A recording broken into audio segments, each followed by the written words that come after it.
최근 연이어 발생한 영하 6.2 사건이 경제적인 이유 때문이란 사실이 밝혀지면서 안타까움을 더하고 있습니다. 나라와 민족을 위해 기도하는 모임 원크라이가 새해 첫날을 구국 금식 기도의 날로 정하고 온라인 기도회를 진행합니다. 부쩍 추워진 요즘 소외된 이웃들을 위한 사랑의 쌀나눔 현장을 다녀왔습니다. 대한예수교장로회 통합총회가 성탄절을 앞두고 전국 5개 교정시설에 성경을 전달했습니다.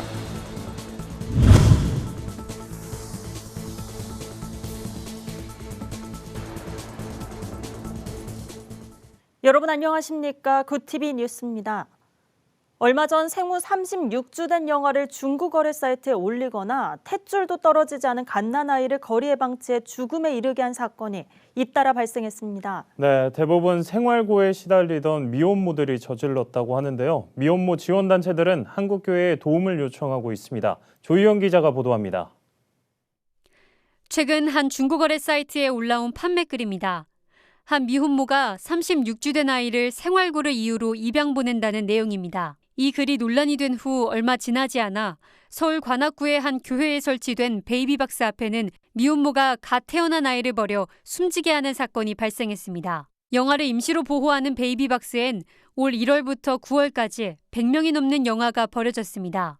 영아 유기가 사회적인 문제로 떠오르고 있는 겁니다. 전문가들은 미혼모의 이러한 선택에 경제적 어려움을 가장 큰 원인으로 꼽았습니다. 홀로 아이를 키우면서 직장 생활을 한다는 게 사실상 불가능하기 때문입니다.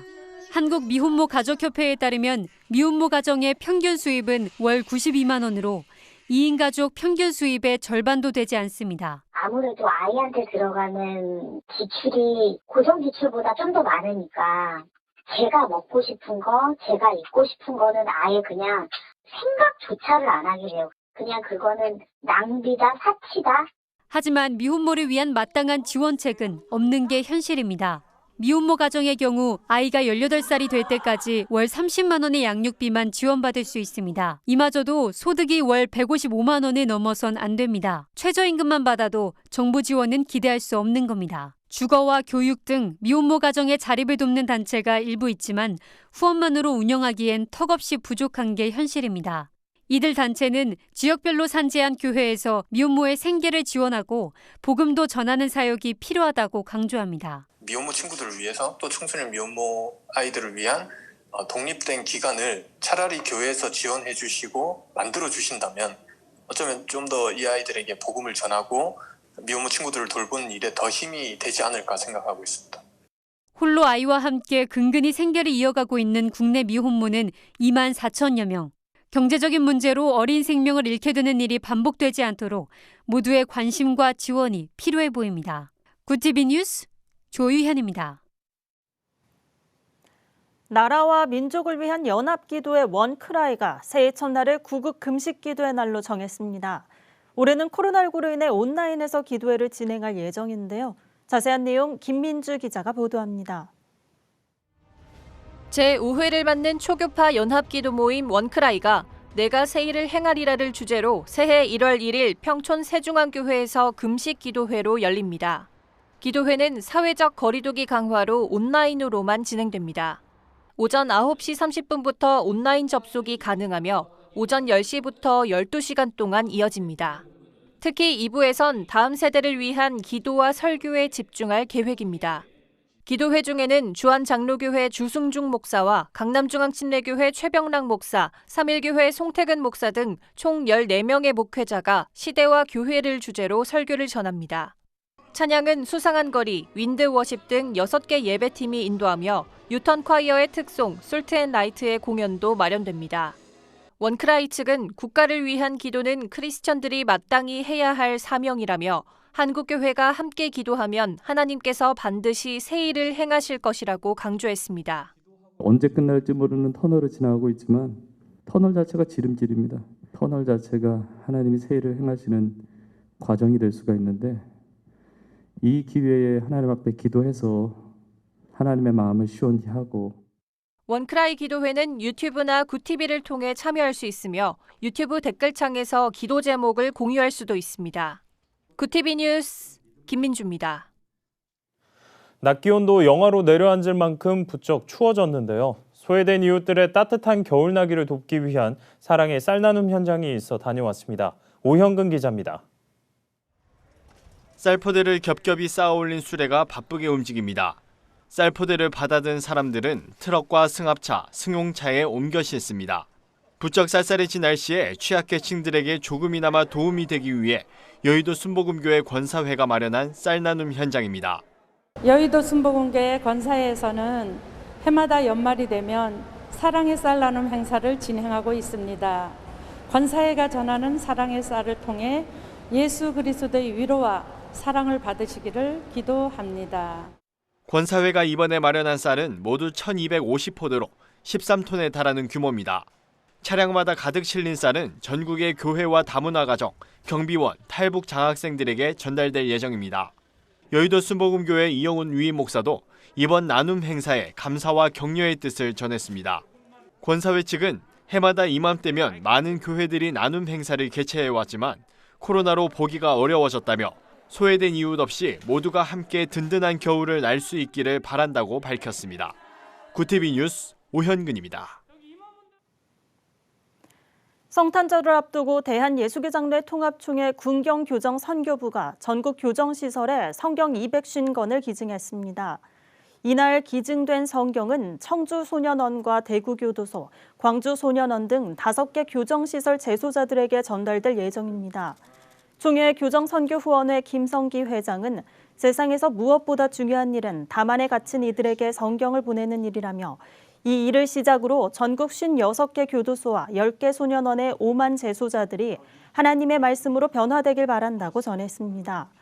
기증식 후엔 재소자들을 위해 함께 기도하는 시간도 가졌습니다.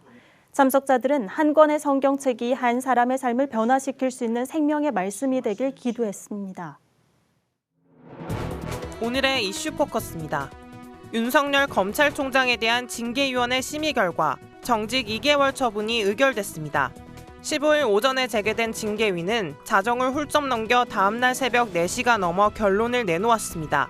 추미애 법무부 장관이 징계를 제청하면 문재인 대통령의 재가를 거쳐 집행되는데 현직 검찰총장에 대한 징계 결정은 헌정사상 처음입니다. 징계위는 윤 총장에 대한 징계 청구 사유 6가지 중 이른바 판사 사찰 의혹과 채널A 사건 감찰 수사 방해 의혹, 정치적 중립 관련 부적절한 언행 등 4가지를 인정했습니다. 코로나19에 따른 고용시장 타격이 계속되면서 취업자 수가 IMF 경제위기 이후 최장기간 연속 감소한 것으로 나타났습니다. 통계청이 발표한 11월 고용 동향에 따르면 지난달 취업자 수는 2,724만 1,000명으로 지난해보다 27만 3천 명 감소했습니다. 취업자 수는 지난 3월부터 9개월 연속 감소세가 이어지고 있습니다. 이는 IMF 외환위기 직후인 1998년 1월부터 16개월 연속 감소한 이후 최장기간입니다. 내년부터 고등학교 퇴학 이하 학력자도 건강하면 현역병으로 입영합니다. 병무청은 16일 내년부터 학력 사유에 의한 병역 처분을 폐지하는 내용의 개정안을 행정 예고한다고 밝혔습니다. 그간 병역 처분은 학력과 신체 등급에 의해서 결정됐습니다. 이에 따라 고교 퇴학, 중학교 졸업 퇴학자는 신체 등급과 무관하게 보충력 처분을 받았습니다. 병무청은 학력에 관계없이 신체 등급에 의해 병역 처분함으로써 그동안 학력에 따른 병역 이행 형평성 문제를 해소할 수 있을 것이라고 말했습니다. 코로나19가 대규모로 확산하자 일부 대학병원이 입원 환자 외에 보호자에게도 코로나19 검사를 의무화했습니다. 의료계에 따르면 서울 성모병원과 서울 아산병원은 지난 14일부터 입원 환자의 보호자로부터 코로나19 음성 확인서를 받는 등 감염 여부를 확인하고 있습니다. 삼성서울병원과 세브란스병원은 일부 환자의 보호자를 대상으로 코로나19 검사를 부분 시행 중입니다. 구티비 뉴스 최상경입니다. 구티비 월드와이드입니다. 헝가리가 성소수자 권리 제한을 헌법으로 못 박았습니다. 헝가리 의회는 현지 시간으로 15일 동성 커플의 양육권을 불허하는 등의 내용을 담은 헌법 개정안을 의결했습니다. 개정된 헌법에는 가족의 정의를 모치는 여성, 부치는 남성이라고 명시해 동성 커플의 양육권을 사실상 박탈했습니다. 헌법에는 출생 당시의 성적 정체성에 대한 아이들의 권리를 보호하고 헌법적 가치와 헝가리의 기독교 문화에 부합하는 양육을 보장한다는 조항도 삽입됐습니다. 내년 주요 7개국 G7 정상회의에 한국이 게스트 국가로 초청됐습니다. 현지 시간 15일 로이터 통신에 따르면 영국 총리실은 내년 G7 정상회의의 의장국으로서 한국과 인도, 호주에 초대장을 보낼 것이라고 발표했습니다.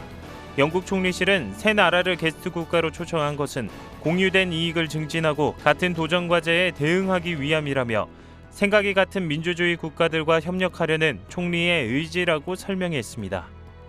미국 제약사 모더나가 자사 코로나19 백신은 증상의 발현뿐 아니라 감염 자체를 예방할 수 있다고 주장했습니다. 현지 언론에 따르면 모더나는 미국 식품의약국에 제출한 서류에서 자신들이 개발한 백신은 증상이 있는 감염뿐만 아니라 무증상 감염까지 예방할 수 있는 것으로 나타났다고 주장했습니다. 모더나 백신은 두 번째 접종을 한 지 14일 이후부터 중증을 앓는 것을 막는데 94.5%의 효능이 있는 것으로 확인됐습니다. 미국 뉴욕시가 코로나19 재확산으로 크리스마스 이후 봉쇄 조치를 검토하고 있습니다. 빌 더블라지오 뉴욕시장은 지난 봄과 같은 완전한 봉쇄 조치가 수준에 필요할 것 같다고 말했습니다. 봉쇄령이 제기된다면 뉴욕 시내 식당뿐 아니라 비필수 업종의 영업도 모두 제한됩니다. 뉴욕시가 봉쇄령 조치를 재언급한 것은 코로나19 확산세가 통제할 수 없는 상황에 이르렀다는 판단 때문으로 검사 건수 대비 확진자 양성률이 5.51%로 나타나 자체 설정 기준치인 5%를 넘어선 상태입니다. 구티비 뉴스 차준환입니다.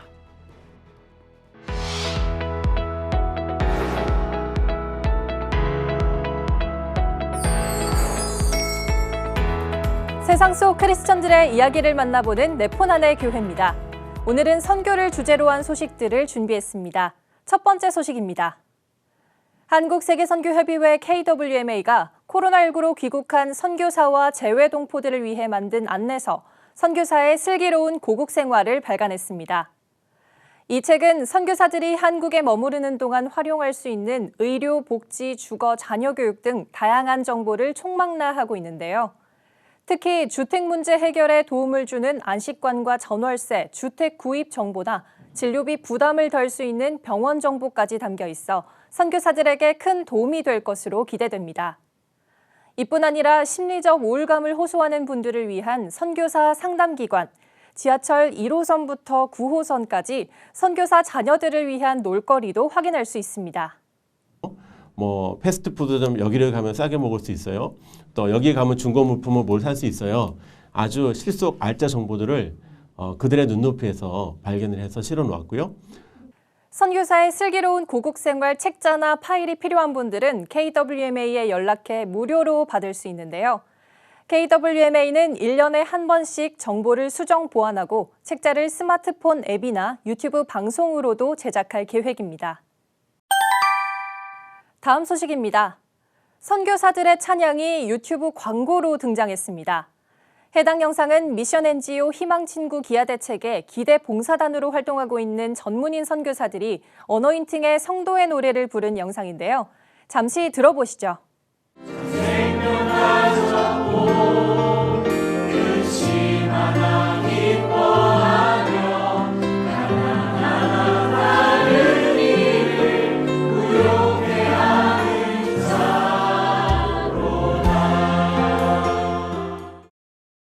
가나와 볼리비아, 태국 등 25개국에서 활동하고 있는 선교사와 현지 사역자들이 보내온 영상이 하나로 합쳐졌습니다.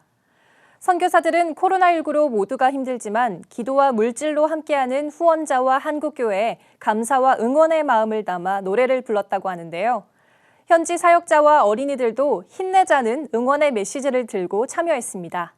이 영상을 일부러 찾아봤다는 댓글이 있을 정도로 선교사들의 찬양은 많은 이들에게 위로와 감동을 전하고 있습니다. 지난 8월 기아대책 공식 유튜브에 공개된 이후 48만 명 이상이 시청했고 신앙이 없지만 정말 감동이다. 유튜브 광고를 끝까지 본 건 처음이다와 같은 댓글도 달렸습니다. 기아대책은 코로나19로 건강이 나빠지거나 사역의 어려움을 호소하는 선교사도 있다며 위기 속에서도 구호와 복음 전파에 힘쓰는 선교사들을 위한 관심과 기도를 당부했습니다. 오늘 소식은 여기까지입니다. 나누고 싶은 우리 교회의 소식, 알리고 싶은 크리스천들의 소식이 있다면 굿TV에 전해주세요. 내 폰으로 찍은 영상과 사진을 전화나 이메일로 제보해 주시면 됩니다. 내 폰 안의 교회 김민주입니다. 글로벌 선교 방송단과 함께하는 교계 소식을 박재영 기자가 보도합니다. 굿TV가 우리 교회의 특별한 성탄절 소식을 나누는 우리 교회 성탄절 이벤트를 진행합니다. 코로나19로 예년과 다른 성탄절을 맞게 됐지만 예수님의 탄생을 기뻐하는 모습을 함께 나누기 위해서입니다.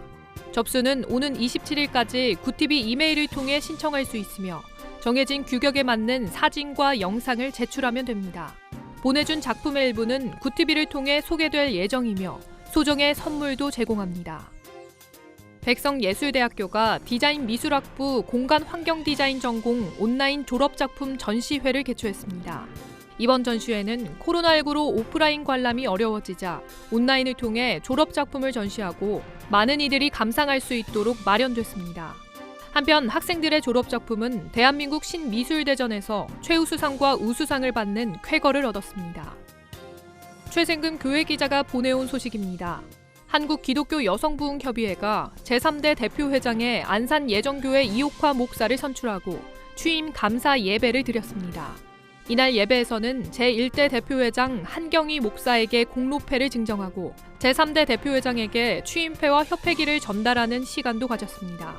신임 대표회장 이옥화 목사는 하나님 공동체를 이루며 생명을 나누는 은혜로운 사역을 펼쳐가는데 힘쓰겠다는 포부를 밝혔습니다. 미랄복지재단이 코로나19로 어려움을 겪는 취약계층에게 긴급 의료비와 생계비를 지원하는 저소득 취약계층 자립지원사업 대상자를 모집합니다. 한샘이 후원하고 경기사회복지공동모금회가 지원하는 이번 사업은 생활에 어려움을 겪는 가정 60곳을 선정해 최대 1,000만 원의 의료비와 500만 원의 생계비를 지원할 계획입니다. 미랄복지재단 정영석 상임대표는 복지 사각지대에 놓인 저소득 취약계층들이 하루빨리 위기를 극복할 수 있도록 최선을 다하겠다고 전했습니다. 굿TV 뉴스 박재현입니다. 1일 코로나19 확진자가 최근 일주일 새 하루 평균 800명이 넘었습니다. 사회적 거리두기 3단계 상향 조건을 충족한 건데요. 코로나로 인한 더 큰 피해가 없도록 기도의 끈을 놓지 말아야겠습니다. 네, 이상으로 뉴스를 마칩니다. 오늘도 함께해 주신 여러분 고맙습니다.